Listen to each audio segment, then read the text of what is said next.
All right, let's talk about the Calvin cycle. So the Calvin cycle is the second part of photosynthesis that actually makes that glucose. It is an actual cycle, so that's why I have this circle here to represent the cycle. The very first thing that happens is CO2 comes in. This is where CO2 comes into play. CO2 is a one carbon molecule. So throughout this cycle, I'm going to be using a red circle to represent carbon. So one red circle because it only has one carbon. A carbon dioxide comes in. And then there's another molecule that's already in the cycle. This molecule is a 5-carbon molecule. So I'm going to represent, again, each carbon with a circle. So I have 5 carbons here. This molecule also has a couple of phosphates attached. This molecule is called RUBP,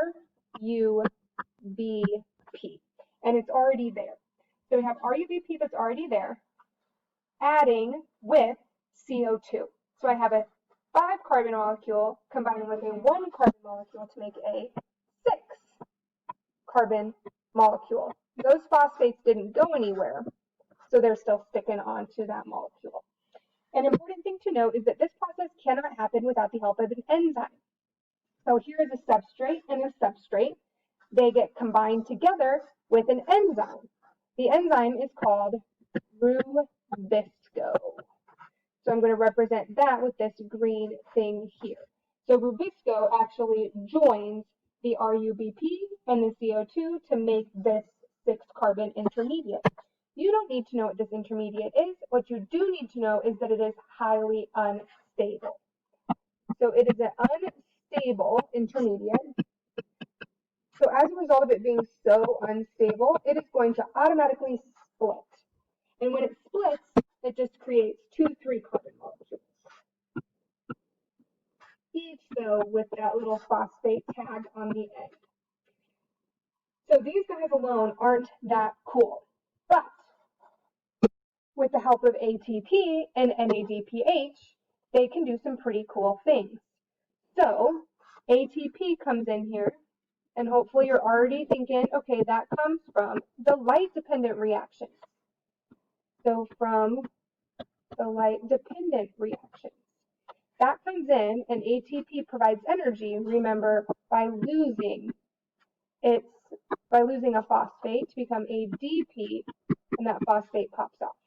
That process gave some energy. What also happens here is the NADPH comes in,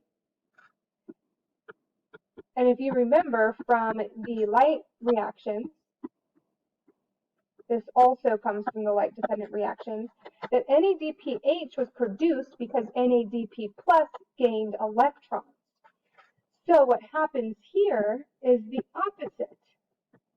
So this becomes NADP plus again because it loses some oxygen. Some electrons.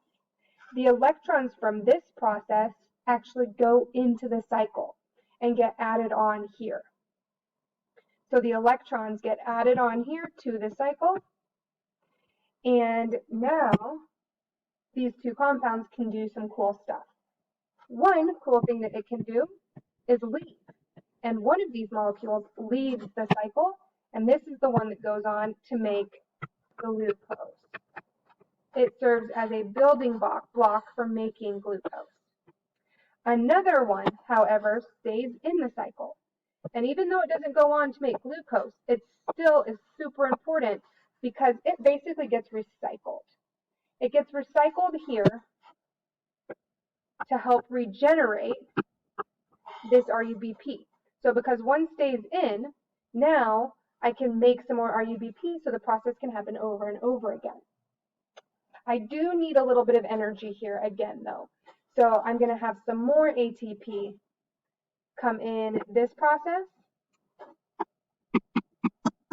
And again, it becomes the ADP with that phosphate popping off. And that gave me some energy that I needed to recycle this one compound here.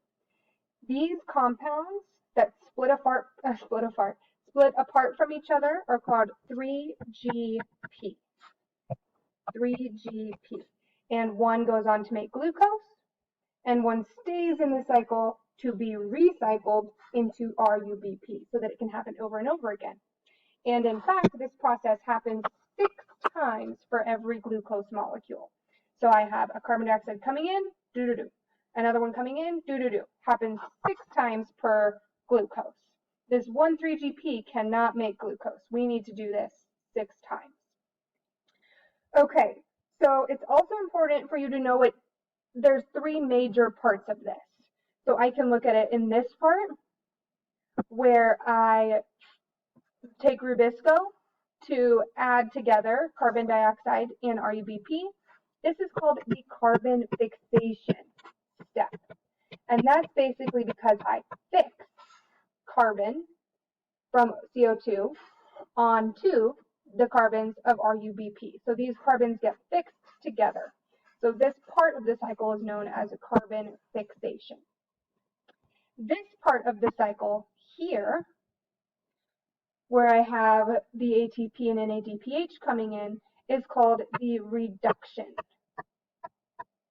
And that's because the electrons the NADPH loses go into the cycle. So the cycle, the molecules, the carbon compounds within the cycle gain electrons from NADPH. And if we think back real quick to oil rig, reduction is gain. So the actual cycle, the carbon molecules within the cycle are gaining electrons, so it's the reduction step.